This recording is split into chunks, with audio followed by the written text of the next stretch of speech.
নদিয়া জেলার ধুবুলিয়া থানা এলাকায় 12 বছরের এক নাবালিকাকে অপহরণের অভিযোগ ওঠে এক যুবকের বিরুদ্ধে। পুলিশ সূত্রে জানা গিয়েছে, গত 9 ডিসেম্বর ধুবুলিয়া থানায় একটি লিখিত অভিযোগ দায়ের করেন ওই নাবালিকার মেয়ের বাড়ির লোকজন। ধুবুলিয়া থানার পুলিশ তদন্তে নেমে জানতে পারে যে সোশ্যাল মিডিয়ায় যোগাযোগ হয় এক যুবকের সঙ্গে। সেই যুবকের বাড়ি পশ্চিম মেদিনীপুরের একটি গ্রামে। পুলিশ তদন্তে নেমে ওই যুবককে চিহ্নিত করে। এরপর পুলিশ পূর্ব মেদিনীপুরে যায় ও সেখানে ওই যুবক ও মেয়েটিকে আটক করে নিয়ে আসে ধুবুলিয়া থানায়। ধৃত যুবককে রবিবার আদালতে পেশ করেছে।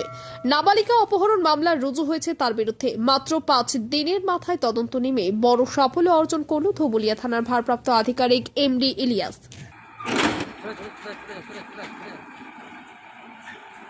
আমি হচ্ছে ধুবুলিয়া।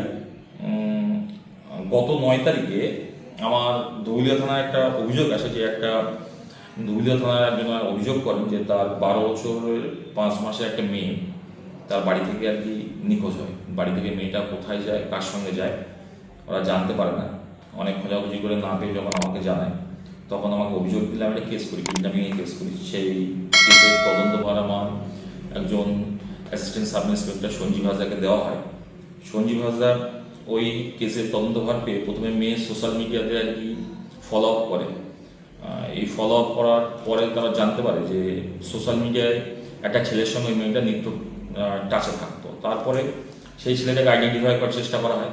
আমাদের সন্দেহ হয় সেই ছেলেটার দিকে, তো আইডেন্টিফাই করার চেষ্টা করা হয়। আইডেন্টিফাই করতে গিয়ে আমরা সোশ্যাল মিডিয়ায় যে আইডেন্টি থাকে সেটা অন্য মুর্শিদাবাদ জেলাতে দেখায়, কিন্তু পরে ওই যে আইডেন্টিটা যখন আর কি আমরা পরে যখন আমরা টেকনিক্যাল সাপোর্ট নিয়ে জানতে পারি যে ছেলেটা ফেক অ্যাকাউন্টে ফেক নামে অ্যাকাউন্ট করে রাখে, তখন আমরা আমাদের এসপি অফিসের টেকনিক্যাল সাপোর্ট থেকে ওই ছেলেটাকে আইডেন্টিফাই করতে সক্ষম এবং জানতে পারি ছেলেটার বাড়ি হচ্ছে মেদিনীপুর জেলার পশ্চিম মেদিনীপুর জেলার বেনাধি গ্রামে।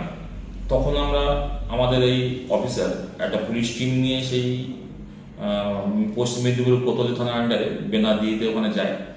গিয়ে ওখানে যাওয়ার পর আবার জানতে পারে যে ছেলেটা ওখানে থাকে না। তখন আমাদের আবার এসপি অফিসের টেকনিক্যাল সাপোর্ট নিয়ে আমরা জানতে পারি যে ছেলেটা পূর্ব মেদিনীপুরের কোনটায় মাজরা বলে একটা গ্রাম আছে, ওখানে থাকে।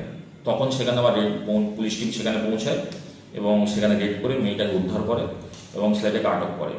পরে সেই মেয়েটাকে আজকে তার সিডব্লিউসিতে পাঠানো হয়েছে এবং ছেলেটাকে জুডিশিয়াল কাস্টাডিতে পাঠানো হয়েছে। অনেক বছর ধরে আমার পছন্দের গয়না সঞ্চয় করেছি, এবার দেব আমার প্রিয় মানুষ। মা, it's yours. Now it is yours. আমার পছন্দের গয়না আজ থেকে সোহাগ, pure and precious, Orient Jewellers. যদি এখনও আমাদের খবরের দর্পণ চ্যানেলটি সাবস্ক্রাইব না করে থাকেন, তাহলে এখনই সাবস্ক্রাইব করুন, সঙ্গে বেল বাটনটি ক্লিক করুন আর পেয়ে যান সব খবরের দ্রুত ভিডিও আপডেট।